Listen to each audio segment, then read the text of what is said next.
இந்த படம் வந்து எங்கேருந்து ஆரம்பிக்கிறது அப்படின்னா மைனா படம் நம்ம வந்து பார்த்துருப்போம். அந்த படம் நமக்கு வந்து எந்த அளவுக்கு இம்பாக்ட் பண்ணிச்சோ அதை விட வந்து ஒரு டபுள் மடங்கு இம்பாக்ட் பண்ணும் அப்படின்றத வந்து சொல்லலாம். கும்கியை விட வந்து டாப் ரேஞ்சு கூட சொல்லலாம். கும்கி ஒரு டாப் ரேஞ்ச் அப்படின்னா இதுக்கு அது ஈக்குவலாகவும் சரி, அதுக்கு மேலேயும் சரி டாப் ரேஞ்ச் அப்படின்றத சொல்லலாம். சூப்பராக இருக்குது சார், பார்க்கலாம். ரொம்ப நல்லா இருக்கு, இன்ட்ரெஸ்டிங்காக போகுது. அடுத்தடுத்து என்னென்னு இருக்கு, கடைசி நிமிஷம் வரைக்கும் ட்விஸ்ட் அண்ட் டர்ன் இருக்கு. பார்க்கலாம், ஃபேமிலியோட பார்க்கலாம். படம் சூப்பர், பக்கா இன்ட்ரெஸ்டிங் தான். கிளைமேக்ஸ் மாசுண்ணா. சிறை படம் பார்த்துட்டு வந்திருக்கேன். நம்ம விக்ரம் பிரபு ஆக்ட் பண்ண படம். ஃபர்ஸ்ட் ஆஃப் ஆல் இந்த படத்தில் வந்து 2 பேருக்கு முக்கிய தேங்க்ஸ் சொல்லணும். சம்மந்தமே இல்லாமல் ஒரு 2 பேர் நான் சொல்ல போகிறேன். அது ஏன் சொல்கிறேன் அப்படின்றது புரியும். தானாக்காரன் படத்துடைய டைரக்டர் தமிழ் அவர்களுக்கும், அப்புறம் வந்து மாஸ்டர் படம், அப்புறம் லியோ, அப்புறம் வாரிசு படம் வந்து டிஸ்ட்ரிபியூட் பண்ண லலித் அவருக்கும். நான் ஏன் வந்து ஃபஸ்ட்டு தானாக்காரன் டைரக்டர் தமிழ் அவருக்கு சொல்கிறேன் அப்படின்னா, இந்த படத்துடைய ஸ்டோரிக்கும் அப்புறம் ஸ்கிரிப்ட் ஒர்க்குக்கும் அவர் வந்து இந்த படத்தில் வந்து ஒர்க் பண்ணியிருக்காரு அப்படின்றது கேள்விப்பட்டேன். ரொம்பவே வந்து சூப்பராக பண்ணியிருக்காரு. அதுக்கப்புறம் லலித் அவர்களுக்கு என்ன தேங்க்ஸ்னால், அவருடைய பையன் வந்து இந்த படத்தில் வந்து ஆக்ட் பண்ணியிருக்காரு.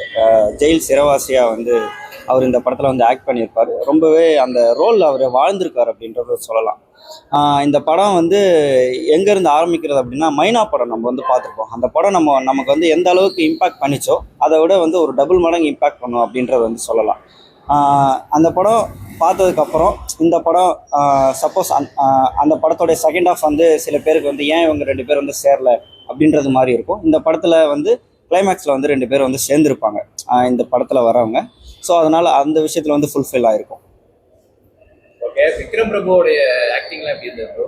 விக்ரம் பிரபுவோட ஆக்டிங் வந்து சொல்லவே வேணாம், ரொம்பவே சூப்பராக இருந்துச்சு. அவருடைய ஃபஸ்ட்டு மூவி வந்து கும்கி 2012 வந்து ரிலீஸ் ஆகிருக்கும். இதே மந்தில் டிசம்பர் கிறிஸ்மஸ் ரிலீஸில் தான் அவருடைய ஃபஸ்ட்டு படம் வந்து ரிலீஸ் ஆச்சு. இது அவருடைய வந்து 19th or 18th மூவின்னு நினைக்கிறேன். ரொம்பவே வந்து மெச்சூர்டாக ஆக்ட் பண்ணியிருக்காங்க. படத்தில் எல்லாருமே நடித்தவங்க வந்து அவங்க பேர் எனக்கு சரியாக தெரியல, ஆனால் நடித்தவங்க எல்லாருமே நமக்கு மைண்டில் வந்து நிற்பாங்க. ரொம்பவே வந்து இம்பார்ட்டன்ட் கொடுத்து வந்து நடிச்சிருக்காங்க. கண் கலங்குற மாதிரி உண்மையிலே வந்து செகண்ட் ஹாஃபில் ரொம்பவே எமோஷ்னலாக இருக்கும். கண் கலங்காமல் யாருமே வரமாட்டாங்க அப்படின்றத சொல்லலாம். அந்த கண் கலங்குற சீனுன்னு வந்து சொல்லும்போது நான் ஒரு முக்கியமான விஷயத்த வந்து நான் தமிழ் மக்கள் ஆடியன்ஸுக்கு, சினிமா அதாவது மூவி பார்க்குற ஆடியன்ஸ்க்கு வந்து சொல்லிக்கிறேன். சில பேர் வந்து மண்ணும் பொண்ணும் முக்கியம், குண்டு செட்டிலே குதிரை ஓட்டணும் அப்படின்ற மாதிரி, சில பேர் ஜாதிக்குள்ளேயே தான் கல்யாணம் பண்ணணும், மதத்துக்குள்ளேயே தான் லவ் பண்ணணும் அப்படின்ற மாதிரி சில பேர் வந்து படம் எடுப்பாங்க. அது யாருன்னு நான் சொல்ல விரும்பல. அது யார் அந்த மாதிரி படம் எடுத்தாலுமே சரி, அதெல்லாம் வந்து நம்பாதீங்க. அதை வந்து நம்மளோட அடுத்த ஜென்ரேஷனுக்கு வந்து கடத்தாதீங்க. இந்த படத்தை பார்த்தீங்க அப்படின்னா வந்து உண்மையிலே வந்து அதுலேருந்து நம்ம வெளியில் வந்து நிறைய விஷயங்களை யோசிக்கணும் அப்படின்றதையும் இந்த படத்தில் வந்து சொல்லியிருப்பாங்க. அதையும் இந்த படத்தில் ஜாதியை தாண்டி மதத்தை வச்சு அது அழகாக வந்து சொல்லியிருப்பாங்க.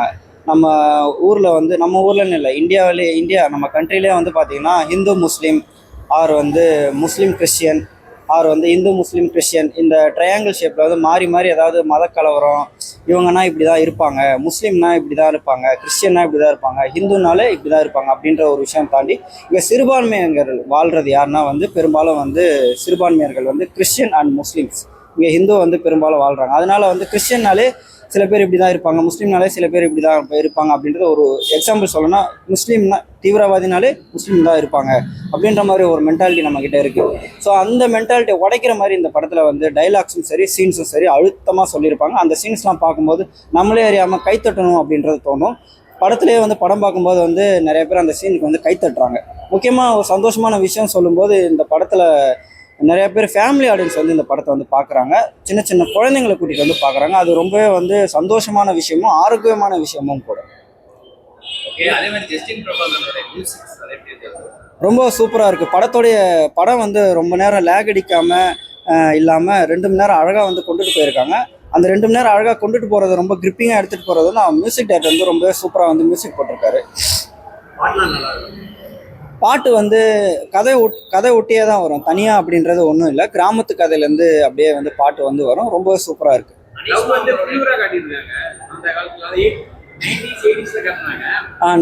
80s அப்படின்றது இல்லை, 90s அப்புறம் வந்து 90ஸ்க்கு அப்புறம் 2000 அப்படின்றது ஒரு சிம்பிளாக சொல்லணும், எல்லாருக்கும் புரிகிற மாதிரி சொல்லணும் அப்படின்னா வந்து இப்போ இருக்கிறது வந்து டச் மொபைல். இதுக்கு முன்னாடி வந்து கீபேட் மொபைல் லவ் காலம் அப்படின்றது ஒன்று இருக்கும். அந்த ஒரு விஷயத்தை ஞாபகத்தை மட்டும் அந்த பீரியடிக்கில் இருக்கிற லவ்வை வந்து ரொம்ப அழகாகவும் ரொம்ப இம்பேக்ட் ஆகும், ரொம்ப கண்ணுல இருந்து கண் கலங்குற அளவுக்கு டியர்ஸ் அந்த அளவுக்கும் வந்து ரொம்ப இம்பேக்டாக வந்து சொல்லியிருக்காங்க. அது மாதிரி பொண்ணுங்களாம் இருக்காங்க இந்த மாதிரி. இல்லை, அந்த மாதிரி பசங்களும் சரி பொண்ணுங்களும் சரி எல்லாருமே இப்போ இருக்கிறாங்க. அது ஏன் வந்து அந்த மாதிரி பொண்ணுங்களா இருக்கிறாங்களா இல்லை பசங்களா இருக்காங்களா நமக்குள்ளே ஏன் கேட்குறோம் அப்படின்னா, இப்போ ஃபார் எக்ஸாம்பிள் ஏதாவது ஒரு படம் ஏதோ ஒன்று ஹிட் அடிச்சிருச்சு அப்படின்னா நம்ம அந்த மென்டாலிட்டிக்கு வந்துடுறோம்.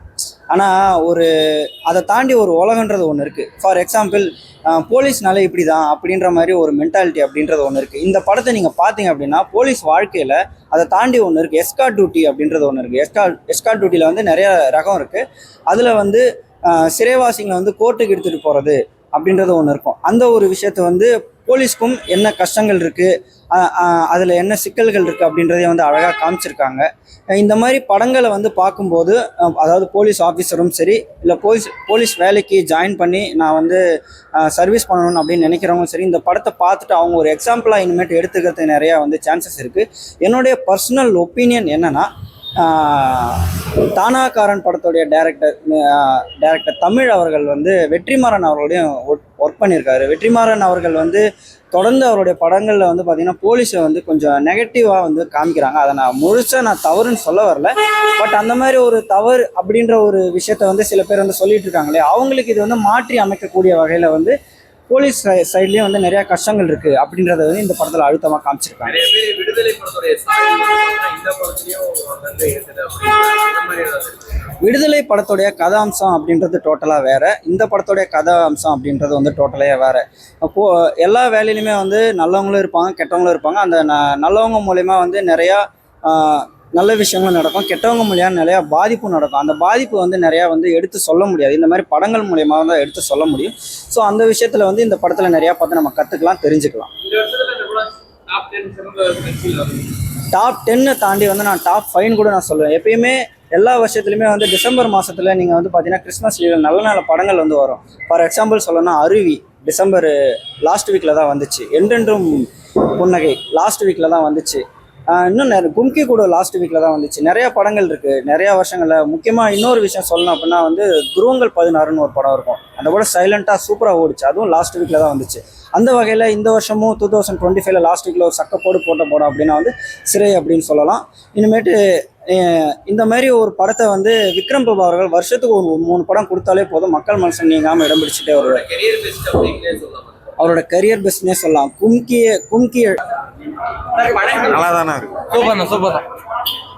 நல்லா இருக்கு.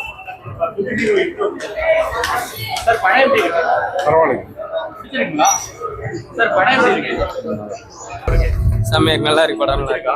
நல்லா இருக்கு. பார்க்க இன்ட்ரெஸ்டா படம் வந்து நல்லா இன்ட்ரெஸ்டா இருக்கு. சூப்பரா இருக்குல்ல. நல்லா இருக்கு. நல்லா இருக்குங்க. படம் அருமையா இருக்குதுங்க. படம் சூப்பருங்க. படம் பிடிச்சிருக்கு. நல்லா இருக்கு. சூப்பரா இருக்கு. நல்லா இருக்கு. நல்லா இருக்கு. பார்த்தோம். நல்லா இருக்கு. படம் சூப்பரா இருக்கு. நல்லா இருக்கு. நல்லா இன்ட்ரெஸ்டா தான். நல்லா இருக்கு.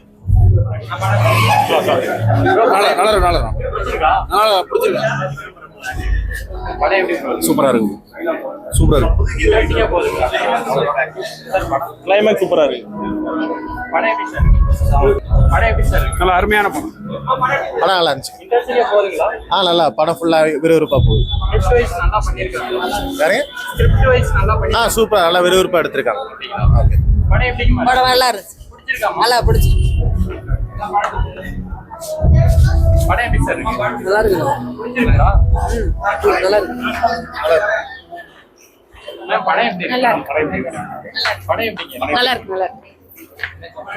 நல்லா இருக்கு. நல்லா இருக்குங்க. விக்ரம் பிரபு ஆக்டிங். படம் எப்படிங்க இருக்கு? சிறப்பா இருக்குங்க, நல்லா இருக்கு. நல்லா இருக்கா? எல்லாரும் பார்க்கக்கூடிய படம் தான். எல்லாருமே பார்க்கலாம், ஒரு அவேர்னஸ் தான் படம். புது ஹீரோல இம்ப்ரூவ் பண்ணிருக்காங்க. அவரோட acting. நல்லா இருக்கு சார், எல்லாருமே பெஸ்டா பண்ணிருக்காங்க அவங்க சார். படம் எப்படிங்க? நல்லா பார்க்கலாம், ஒரு டைம் பார்க்கலாம், நல்லா இருக்கு. சென்டிமெண்ட்லாம் டச் ஆகுதுங்களா? ஒரு சீன் டச் ஆகுது. ஆமா, நல்லா என்ஜாய் பண்ணீங்களா? என்ஜாய் பண்ணேன். படம் படம் சூப்பரா இருக்கு. பிடிச்சிருக்கா? சென்டிமெண்ட்லாம் டச் ஆகுது. கடைசியா நல்லா சென்டிமெண்ட்ல தான் கொண்டு போயிருந்தாங்க.